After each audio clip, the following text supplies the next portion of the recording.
বাংলাদেশ সরকার প্রতি তাদের পিছনে 2 কোটি টাকা ইনভেস্ট করতেছে, 2 কোটি টাকা তাদেরকে দিয়ে দিচ্ছে।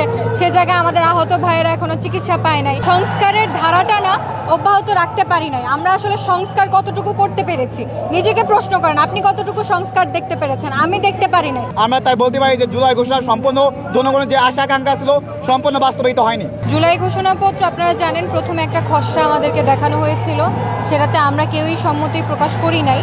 তবে আজকের জুলাই ঘোষণাপত্রে মোটামুটি জুলাইকে ধারণ করা হয়েছে। আমাদের মেইন যে ফোকাসটা ছিল সেটা হচ্ছে আমাদের আহত এবং শহীদ পরিবাররা, যে আহত ভাইদের সুচিকিৎসা এখন নিশ্চিত করা হয় নাই। আপনারা সবাই জানেন, আমরা সবাই মাইকে বলতেছি যে আমরা সুচিকিৎসা নিশ্চিত করব, কিন্তু তাদেরকে কিন্তু আসলে সুচিকিৎসা ইন রিয়েল নিশ্চিত করা হয় নাই।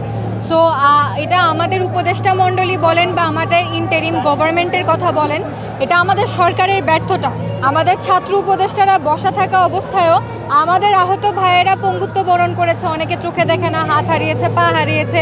অনেকের দেশের বাইরে গিয়ে চিকিৎসা নিতে হবে, কিন্তু অর্থের জন্য তারা চিকিৎসা নিতে পারতেছে না। সেই জায়গায় বাংলাদেশ সরকার প্রতি তাদের পিছনে 2 কোটি টাকা ইনভেস্ট করতেছে, 2 কোটি টাকা তাদেরকে দিয়ে দিচ্ছে।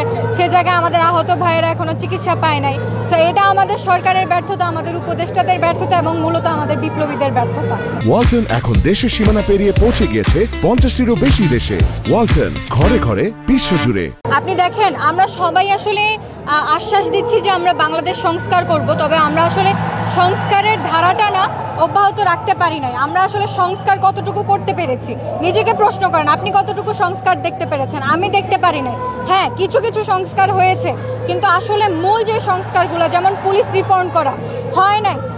যেই পুলিশরা আমাদের ভাইদের উপরে গুলি চালাইছিল সেই পুলিশরাই এখনো আছে, জাস্ট এক জায়গা থেকে আরেক জায়গায় ট্রান্সফার করে দেওয়া হয়েছে তাদেরকে। তারপরে আপনি ধরেন এই যে বাংলাদেশে সুবিচার নিশ্চিত করা হয় নাই, আওয়ামী লীগের দোসরদেরকে ধরা হয় নাই। সো আলটিমেটলি আমরা সংস্কার তখনই দেখতে পাবো যখন বিপ্লবীদেরকে সামনের সারিতে যেতে দেওয়া হবে। বিপ্লবীদেরকে ওই আগের 71-এর যেরকম বিপ্লবীরা বিপ্লবের পরে তাদেরকে পিছায় দেওয়া হয়েছিল, এখনও সেম হচ্ছে, বিপ্লবীদেরকে পিছায় দেওয়া হচ্ছে। যার কারণে আসলে দেশ সংস্কার করা কি কোনো কিছুই হচ্ছে না। আরেকটা বিষয় আপনি যেটা বললেন যে বাংলাদেশ আমরা কীরকম দেখতে চাই, দেখেন আমি সংস্কারের কথায় যাব না। সংস্কারের কথায় না গিয়ে আমি চাই বাংলাদেশের প্রত্যেকটা জনগণ স্বাধীন সার্বভৌমত্ব বাংলাদেশে বসবাস করে।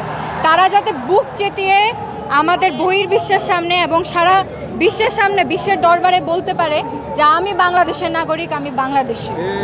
যারা এই আন্দোলনে হামলা করেছে এবং আমার ভাইদের ওপর হামলা চালিয়েছে তাদের দ্রুত বিচারে আওতায় আনার দাবি করছি। সাধারণ জনগণ, ছাত্র জনতার যে আকাঙ্ক্ষা হচ্ছে দেশ সংস্কার করা, বিচার করা এবং বিচার এবং সংস্কার পরবর্তীতে নির্বাচনের আয়োজন করা।